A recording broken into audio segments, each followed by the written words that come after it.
And here we go, guys. Game number 3, as I said a moment ago, on the map of Metropolis.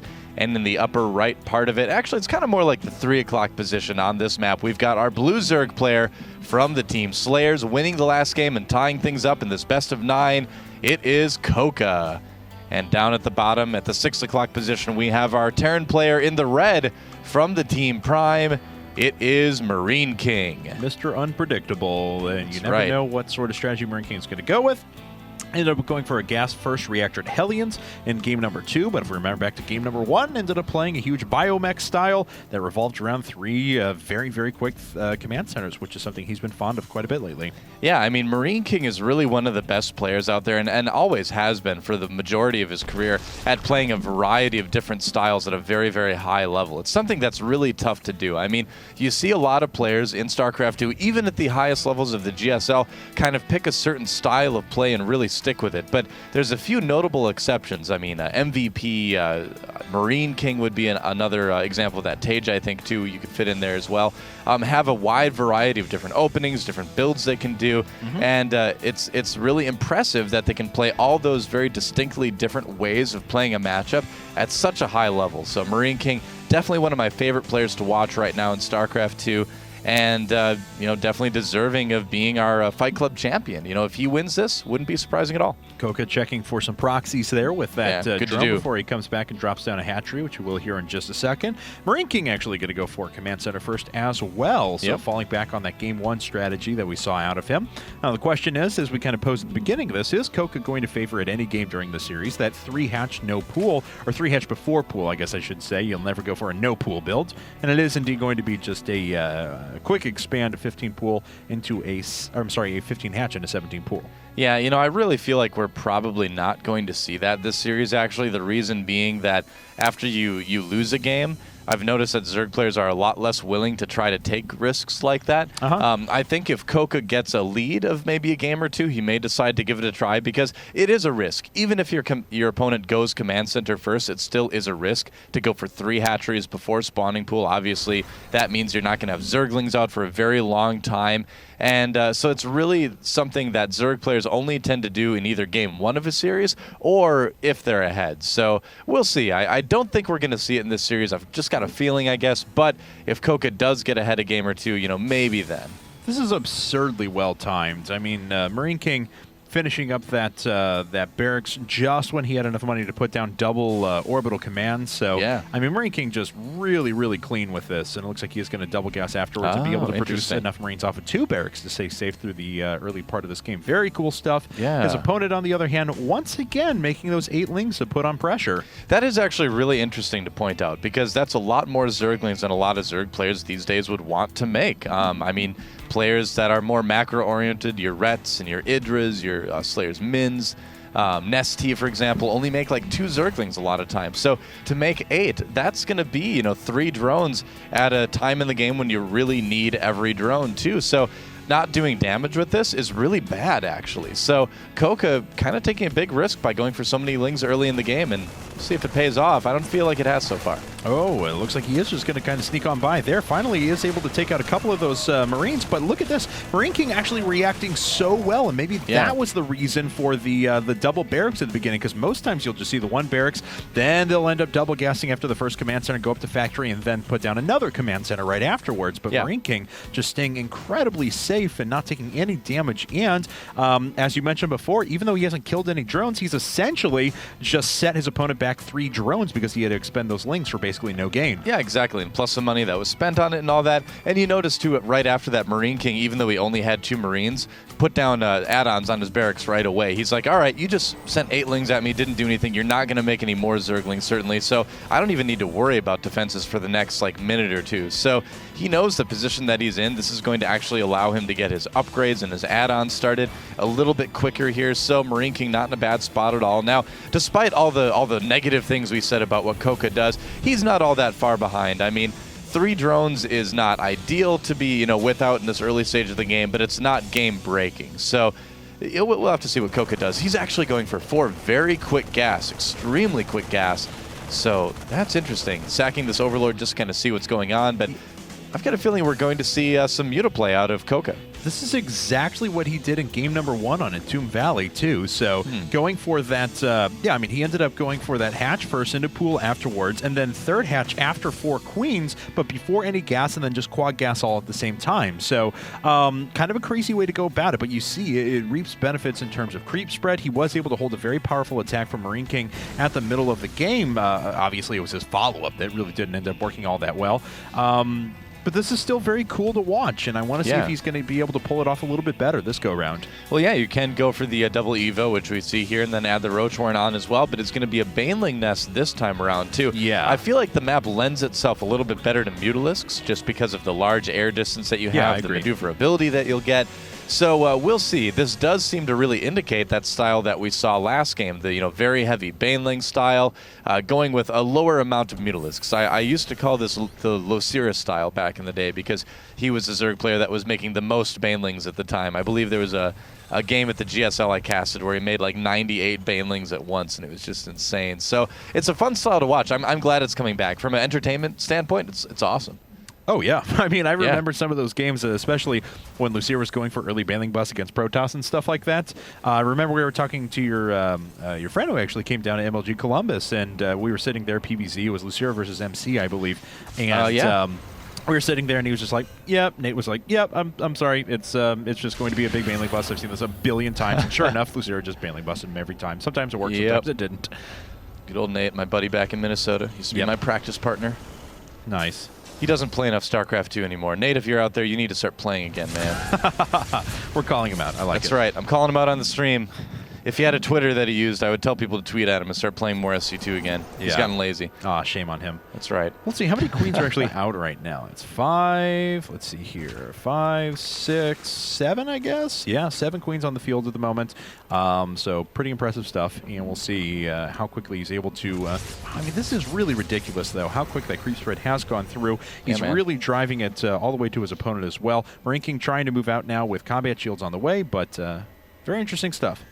Yeah, well, I mean, this Marine Combat Shield push with 1-1 is something that we're seeing a lot more Terran players like MarineKing do as well. I mean, it's a situation where they're going to try to take advantage of the fact that their opponent is going to be relying a lot more on Queens. Marines obviously do DPS through Queens very rapidly, but with the Banelings that CoCa could potentially have out, suddenly your just Marine composition doesn't look all that good, and MarineKing doesn't really have enough Hellions or tanks yet to really, make that notable.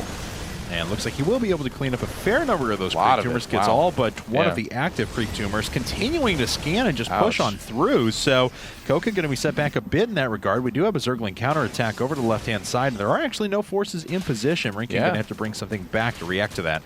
Yeah, it's going to be a little bit annoying. It looks like CoCa's going to get some SCV kills, definitely. And should probably just run those Lings away. Yeah, no sense losing those. And he does still lose some, but at least he did get some away. Yeah, just kind of a function of having that many Terran forces there. So I'm not sure where those medevacs are going, I have to say. That's one loss, and the second one is actually taking quite a bit of damage. Scouting medevacs, not too successful. Yep. They're like, oh, that's what we get for trusting our GPS. Flew us right over the Zerg army. I hate it when that happens. Trying to go to your friend's house, and sooner or later you end up over the Zerg army. Yeah, that's right. Doesn't work out at all. So frustrating. Dumb GPS. Yeah. Oh, well. Oh, well. Just need to happens use to Google the Maps best and your of own us. Intuition. Well, let's see here now as CoCa does have his 4th base on the way. It's about halfway finished at the moment. MarineKing, on the other hand, we actually do have Hive Tech and Spire coming up for CoCa as well. For MarineKing, though, no other command center quite yet. No 4th command center. Just continuing to add on a few additional, or at least one additional factory for now as he invests into upgrades for those mech units as well. Yeah, it's definitely good to add on some more tanks in this particular situation. I mean, it's good to have because a lot of people get their infestors a little bit too close. You can nail them with those as well. And we can see him just constantly producing a lot of medevacs too, just trying to, again, nullify the effect that the fungal growth has. CoCa does have some of those infestors coming out right now, but MarineKing's macro has just been so good. He's been keeping up with the Zerg no problem this series. This is a scary push from MarineKing, no doubt. Yeah, this is pretty insane. At the same time, though, as we can see, it looks like, he tried to sneak some lings through there, but just didn't have the opportunity. Destructible debris are buried to fall on the left-hand side as well, and looks like MarineKing will be able to pick up on that finally here in a second, but those Zerglings, or at least that's another attack path for him, are going to be able to get in there and do some damage. Yep, now CoCa, I feel like, is going to want to stay a little bit more defensive here. He's about to have his Spire and his Hive done, so he'll be able to start making Corruptors and that Greater Spire, but first, he needs to worry about this push, and he's got a little bit of a counterattack going at the third, killing off a couple SCVs, but he really needs to do something about this army. Is he setting up a flank? It looks like he is. Lynx coming in from the back, but will the timing work? Fungal Growth pins down quite a few units, actually killed a lot of Marines there, and he's just waiting, sitting back with those forces, not deciding what he wants to do with them. Yes, MarineKing is in a pretty convincing spot on his opponent's side of the map, and he is just going to go ahead and counterattack. There is one tank that's sieged up, but he's going to be able to get both of those for relatively small losses. Yeah, I think this was the right decision. MarineKing knew that he was being flanked, so CoCa, knowing that he has the army out of position, able to kill a lot of SCVs at this natural, going after the engineering base as well. Yeah. Good decision by there to stop those upgrades. MarineKing, though, not phased one bit. He's going on the attack. Yes, he is. Oh, but he gets a lot of units pinned down by those infestors. A lot of those getting very low, though, and the infestors do suffer a couple of losses, have to move away, so MarineKing going to do quite a bit of damage here. It looks like CoCa just going to try and intercept those forces. Only one of the tanks is sieged up, and the Banelings crash through the vast majority of the Marines. Oh, man. Wow. Wow, it's bowling with Banelings, and CoCa just pulled a 300 there, man. MarineKing losing his army in a not-so-dignified way and taking a lot of workers lost at the... What was the final tally there? Oh, let's see. It was 26. That's notable. That's pretty good. So, CoCa is able to stabilize. He kills his opponent's army. He ravages his economy. Sets back a good portion of the tech. He's going to have to rebuild those engineering base here in a bit if he wants any further upgrades. So, MarineKing, with his good macro, by nature of that, was able to retain a pretty decent supply, but he still has to fight a huge uphill battle. Yeah, no kidding. I mean, it's going to be a comeback for MarineKing. If he does end up winning this game, the upgrades, of course, are going to be quite a bit ahead for CoCa because he just lost those engineering base. There's already Broodlords on the way for our Zerg player as well. MarineKing producing Vikings now, but he was never able to get that really high medevac count to kind of make the fungal growths less effective. So overall, his composition this game is going to be a little bit weaker than MarineKing would prefer. So CoCa in a pretty great position right now overall. And it looks like MarineKing was able to scan just a bit ago, saw the Greater Spire, so he decided to react by putting up 2 more starports and has quite a bit of Viking production on the way. And this actually, is this going to do any damage? There's some units that could move up here for CoCa, but they're taking quite a while, and already a lot of things have gone down, just sending in a few lings now, sending them in a bit piecemeal. Now finally everything is going to get taken out, but MarineKing does succeed in doing a little bit of damage and is able to safely take his fourth. Yeah, I lost some drones there, but the big story is that CoCa was able to keep that hatchery alive, and he didn't even really lose that many drones. I think he just lost 1, honestly. So MarineKing, you know, when the drops aren't doing damage and your push has been defeated, that's when things start to get a little bit awkward feeling for the Terran player. MarineKing just playing very defensively right now. And CoCa really isn't in any sort of pressure to attack here. I mean, he can just wait, get that Corruptor and Broodlord count up, make sure his infestors have plenty of energy, and then when he wants to eventually move in, kill the army, and try to win the game at this point. So MarineKing is going to need to play every minute here from now until the end of the game just absolutely perfectly. Now, the one thing, though, that MarineKing has going in his favor is that CoCa actually, while trying to counterattack here, and it looks like he will be able to cancel that command center, but MarineKing's moving some forces through the front. There are a lot of Broodlords up there. Finally, Corruptor count increases. I was waiting for that. Some supply got freed up by those Zerglings, so he is finally adding on some Corruptors. That was the only thing he was really going to have to worry about. Yeah, he has the time to kind of dawdle, I guess you could say, before he gets that stuff. Really, really nice that he was able to cause a cancel on that command center because that's going to be a defensive planetary for MarineKing at some point, and you don't want to be attacking into that. So CoCa's going to probably try to run in there and deny that again. We'll see. I mean, he should, because if that does get up, that will be kind of annoying to break through. And it looks like MarineKing going to send out a couple of drops here. CoCa's being very, very passive at the moment, making sure his Corruptor count does get very, very high. He's going to be on 11 here in a bit, but there's already 10 Vikings up with +1 attacks. Ooh, a Nidus network on the way, too. Oh, cute. It's going to be fun. Yes. MarineKing floating a command center over to the island, actually. Yes, he is. Kind of a clever maneuver, though, as it looks like I'm sure CoCa is going to be waiting for drops or something like that. But that's not going to be a drop at all, although a few units are making their way over to scout that. Yep, and they'll also be in a good position to put Nidus Worms there as well if he needs to. So CoCa just all the way on top of this game right now, and yeah, another planetary going down, or another command center being built, rather, for MarineKing. Yeah, a few more forces there being sacrificed to make room for yet more Corruptors as well. There are going to be a total of 4 more, so 16. So the Viking Corruptor count is actually going to be very, very similar. +1 Carapace is already done for air units for CoCa, and he does have +1 weapons about to finish up as well. Yep, run, Overlord! Ah! Oh no! Overlord, fast Overlord is actually able to get away, at least for the time being. He could have gotten out of there! What did you do? He just didn't want to live anymore. He's like, the city. I want to be like a queen now. That's right. Well, this medevac's not going to do any damage because there's nothing inside of it. Nope. So, just going to be a bit of a scouting medevac. Yeah. It looks playing kind of like the very easy AI for a moment. Well, a few Broodlords being sent over, like, I guess we got to clean up this command center. They will be able to do that pretty efficiently. We'll see if MarineKing decides to use that as bait, though, and send some Vikings over there, perchance. Yep. Looks like everything just kind of gathered there in the middle. More Zerglings being sacrificed to make room for a few additional units. They will be able to pick off an SCV or 2. Now it looks like they're just going to be used to scout and then eventually go down. Yeah, it didn't work out too badly at all, and indeed, there is a Nidus Worm and the Broodlords going after this island here. CoCa wants it for himself, man. There's going to be a drone coming through there. There it is, and he's like, my island, man. So, MarineKing has built all the command centers in the world. That's right. That's 3, there's 4, he just 6, needs bases to put 7, them at. That's the 8, problem. 9, 10, 11, 12, 13 command centers at the moment. 13. Yep. Oh, and look what's on the production queue. Oh, yeah. Durable material, seeker missile, Corvid reactor, Neo steel frame. Everything is coming out of MarineKing. I like where this is going.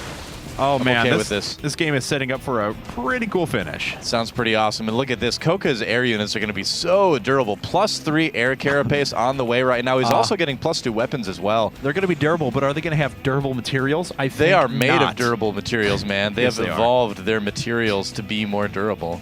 Okay, well, just kind of how it is. More Corruptors on the way. A staggering amount of air forces for both of our players. There's now. also a fusion core too. We want to mention that. Oh, yeah, of course. Why not? But why make battle cruisers when you can make Ravens with seeker missile? That's my question. Clearly. Who needs battle cruisers? Forget that, MarineKing. Don't even worry about it, man. And look at this, 218 supply out of 200 for CoCa, using the spine crawler trick to get above maximum supply. Yep. And he is getting ready for the death push. MarineKing, because of his base situation, has not been able to really max out quite yet. And he's not going to have Hunter Seeker Missile at any time near or any time in the future, just because Ravens take a very long time to build up that much energy.